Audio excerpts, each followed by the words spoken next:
तो good morning friends, welcome back to the channel. आज भी मैं फ्रेंड्स जॉब्स लेकर आ गया हूं और वो है IBPS की तरफ से। IBPS के बारे में मैंने आपको पहले भी बताया था। ये है institute of banking personal selection. ये मिनिस्ट्री ऑफ फाइनेंस के अंडर आती है, सेंट्रल गवर्नमेंट के अंडर आती है और ये सिलेक्शन करती है, रिक्रूटमेंट करती है, जॉब्स निकालती है और रिक्रूट करती है बैंकिंग्स के लिए। तो ये जो स्पेशलिस्ट ऑफिसर्स की जॉब निकाली है, ये 1828 जॉब्स हैं। तो इसको ग्रैब करिए, अपॉर्चुनिटी को जाने मत दीजिए। बट इसकी क्वालिफिकेशन का जरूर ध्यान रखिएगा, थोड़ी हाई क्वालिफिकेशन की रिक्वायरमेंट है इस पोस्ट के लिए और इसकी पे स्केल भी ऑसम है। सो देर मत करिए। अगर आपके पास वो एजुकेशन क्वालिफिकेशन है जो स्पेशलिस्ट ऑफिसर के लिए रिक्वायर है तो इसको पोस्ट को जरूर अप्लाई करिए। सो चलिए शुरू करते हैं और जानते हैं इसकी लास्ट डेट कौन सी है, इसका एग्ज़ाम पैटर्न कैसा है, सिलेक्शन क्राइटेरिया क्या है, कैसे अप्लाई करना है, सब मैं आपको बताऊंगा। चलिए शुरू करते हैं। सो फ्रेंड्स, IBPS ने स्पेशलिस्ट ऑफिसर की जॉब निकाली है। 1828 की वैकेंसीज़ हैं, तो आप अप्लाई कर सकते हैं। अगर आप क्वालिफाइड हैं इस पोस्ट के लिए तो ज़रूर अप्लाई करिए। और इसमें देखिए ऑनलाइन एप्लीकेशन फ़ी आपको पेमेंट करनी पड़ेगी। एप्लीकेशन फ़ीस जो है जनरल कैटेगरी के लिए है वो है 850 रुपीज़ आपको पेमेंट करनी पड़ेगी एप्लीकेशन फ़ी। और जो शेड्यूल ट्राइब के लिए है वो है 175। इसका भी मैं आपको डिटेल्स आपको जो डिस्क्रिप्शन में शेयर कर लूँगा, आप चेक कर लीजिएगा। सो फ्रेंड्स, इसकी जो लास्ट डेट है अप्लाई करने की वो है 23 नवंबर से जल्दी पहले आप इसका जो है अप्लाई कर लीजिए। ऑनलाइन ही आपको रजिस्ट्रेशन करना है और इसमें लॉगिन करना है और डिटेल्स आपको मैं आपके साथ शेयर कर लूँगा, वो आप लिंक से चेक कर लीजिएगा और नोटिफिकेशन की भी मैं आपसे लिंक शेयर कर लूँगा। सो फ्रेंड्स, इसकी जो एज लिमिट है वो है 20 से लेकर 30 ईयर्स मैक्सिमम तक। तो अगर आप इस एज के बीच में आते हैं और अगर आप क्वालिफ़िकेशन आपकी मैच करती है तो ज़रूर अप्लाई करिए। अब इसमें मैं आपको बता देता हूँ कौन कौन सी इसमें पोस्ट निकली है। इसमें देखिए पोस्ट निकली है एक IT ऑफिसर की, एग्रीकल्चर ऑफिसर की, राजभाषा अधिकारी की, लॉ ऑफिसर की, HR पर्सनल की और मार्केटिंग ऑफिसर की। IT ऑफिसर के लिए जो है 220 की पोस्ट निकली है। एग्रीकल्चर फील्ड ऑफिसर के लिए 884 की पोस्ट निकली है।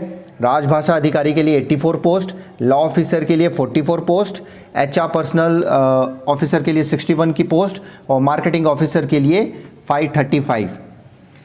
सो फ्रेंड्स, एग्ज़ाम पैटर्न जो है डिफरेंट है कुछ पोस्ट के लिए और कुछ पोस्ट के लिए डिफरेंट है, वो आपको ध्यान रखना पड़ेगा। तो आपको ये देखना पड़ेगा कि आप किस पोस्ट के लिए आप अप्लाई कर रहे हैं। तो सबसे पहले हम जान लेते हैं कि एलिजिबिलिटी क्या चाहिए, इसमें एलिजिबिलिटी क्राइटेरिया क्या है। IT ऑफिसर के लिए अगर आप अप्लाई करना चाहते हैं तो इसके लिए क्वालिफ़िकेशन है 4 इयर्स की इंजीनियरिंग रिक्वायर है।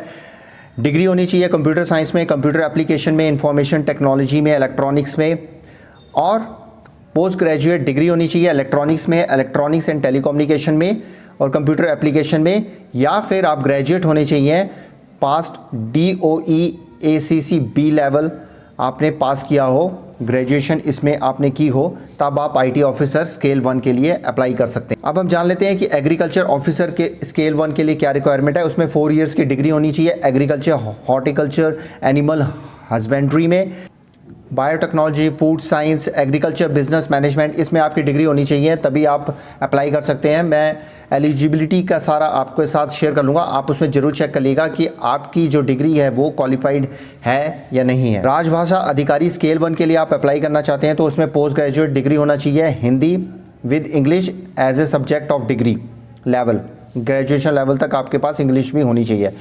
और पोस्ट ग्रेजुएट डिग्री होनी चाहिए आपके पास संस्कृत में with English and Hindi as a subjects at the degree graduation level में, हिंदी और इंग्लिश भी आपके पास होनी चाहिए। लॉ ऑफिसर के लिए आपके पास बैचलर डिग्री होनी चाहिए in law, that is LLB आपके पास होनी चाहिए और enrolled as an advocate with bar council, वो भी आपके पास बार काउंसिल में आपका एडवोकेट का आपका होना ज़रूरी है, मतलब कि आपके पास लाइसेंस होना चाहिए। HR पर्सनल ऑफिसर के लिए अप्लाई करते हैं तो ग्रेजुएट होना चाहिए, 2 इयर्स का full time post graduate degree और 2 years full time post graduate diploma होना चाहिए personal management, industrial relation, HR में। मार्केटिंग ऑफिसर के लिए अप्लाई करना चाहते हैं तो graduate with 2 years full time MMS marketing या एमबीए मार्केटिंग आपके पास होनी चाहिए, आपके पास डिग्री होनी चाहिए, या पीजीडीएम होना चाहिए विद स्पेशलाइजेशन इन मार्केटिंग। तो फ्रेंड्स ये क्वालिफिकेशन रिक्वायर है जो आपके पास होनी चाहिए। सिटीजनशिप ऑफ इंडिया होना चाहिए और ए subject of Nepal and Bhutan, आप उसमें चेक कर सकते हैं कि आप एलिजिबल है या नहीं है, तो आप नोटिफिकेशन में ज़रूर चेक कर लीजिएगा। 20 से 30 इयर्स की आपकी एज होनी चाहिए, तो आप अप्लाई कर सकते हैं। रिलैक्सेशन शेड्यूल का शेड्यूल ट्राइब में दिए गए हैं, वो आप ज़रूर चेक कर लीजिएगा। अगर आप उसके अंडर आते हैं तो आपको कितनी रिलैक्सेशन दी गई है। सो फ्रेंड्स, सिलेक्शन जो पैटर्न है और एग्ज़ाम का पैटर्न है वो ये है कि पहले आपका प्रिलिमिनरी एग्ज़ामिनेशन होगा। प्रिलिमिनरी एग्ज़ामिनेशन आप क्लियर कर लेते हैं तो उसके बाद मेन एग्ज़ामिनेशन होगा। मेन एग्ज़ामिनेशन के बाद आपका इंटरव्यू होगा, उसके बाद फाइनल जो लिस्ट बनाई जाएगी। तो इसमें प्रिलिमिनरी जो एग्ज़ामिनेशन होगा for the post of law officer और राजभाषा अधिकारी के लिए वो लगभग सेम होगा। इंग्लिश लैंग्वेज आएगा, उसमें 25 मार्क्स का होगा, और रीजनिंग आएगा 50 मार्क्स का होगा। General awareness and science and reference to banking industry आएगा, वो 50 मार्क्स का होगा। टोटल जो है 125 मार्क्स का पेपर होगा। क्वेश्चंस जो आएंगे टोटल 150 आएंगे, और ये 2 आवर्स का पेपर होगा preliminary examination for law officer and राजभाषा अधिकारी के लिए। तो प्रिलिमिनरी एग्जामिनेशन हम जान लेते हैं। जो IT officer, agriculture field officer, HR personal officer और मार्केटिंग ऑफिसर के लिए अप्लाई कर रहे हैं, उनके लिए English language, reasoning, quantity aptitude का जो है ये पेपर होगा, वो भी 2 आवर्स का होगा। टोटल क्वेश्चंस जो आएंगे 125 मार्क्स के होंगे, और इसमें आप 150 क्वेश्चंस आपको करने होंगे। English language 50 questions, reasoning 50 questions और quantitative aptitude 50 questions.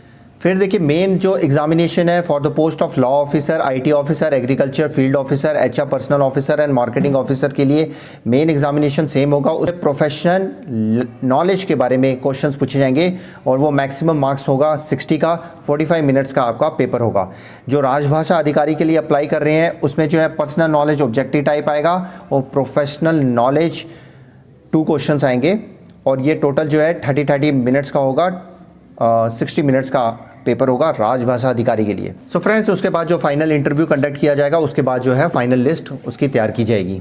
So friends, अगर आप रजिस्टर नहीं है IBPS की वेबसाइट में तो आप रजिस्टर कर लीजिएगा, मैं लिंक शेयर कर लूँगा। अगर आप पहले से ही रजिस्टर्ड हैं तो आपको रजिस्टर दोबारा करने की ज़रूरत नहीं है, आप लॉगिन करके इस पोस्ट के लिए अप्लाई कर सकते हैं। सो फ्रेंड्स, अगर आप एलिजिबल हैं तो इसमें ज़रूर अप्लाई करिए। IBPS रिक्रूट कर रहा है अपने पार्टिसिपेटिंग बैंक्स के लिए। पार्टिसिपेटिंग बैंक्स में कौन कौन से बैंक आते हैं मैं आपको बता देता हूँ।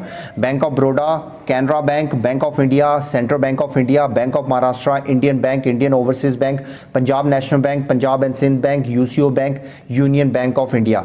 तो अगर आप इसमें पास होते हैं, रिक्रूटमेंट में प्रोसेस आप सारा क्लियर कर लेते हैं, तो इसमें से किसी भी बैंक में आपको पोस्ट किया जाएगा, जो कि बहुत ही अच्छी पोस्ट है, और इसकी पे स्केल बहुत ही अच्छी होगी।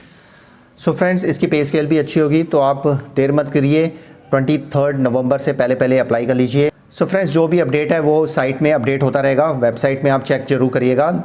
जब आपका रजिस्ट्रेशन हो जाता है, लॉगिन और आपका पासवर्ड मिलता है, तो उससे आप हमेशा चेक कर सकते हैं और रेगुलर उसमें अपडेट रहिएगा। तो फ्रेंड्स, ये थी जानकारी IBPS स्पेशलिस्ट ऑफिसर जॉब के लिए। तो जल्दी जल्दी अप्लाई कर लीजिए और मेरे चैनल को सब्सक्राइब कर लीजिए, ताकि आपको रेगुलर जॉब्स के बारे में और भी नई नई इन्फॉर्मेशन आपको मिलती रहे। सो मिलते हैं एक और नई वीडियो में। Best of luck if you are applying it. God bless you all. नमस्ते, सत श्री अकाल, गुड डे, आदाब, जय हिंद।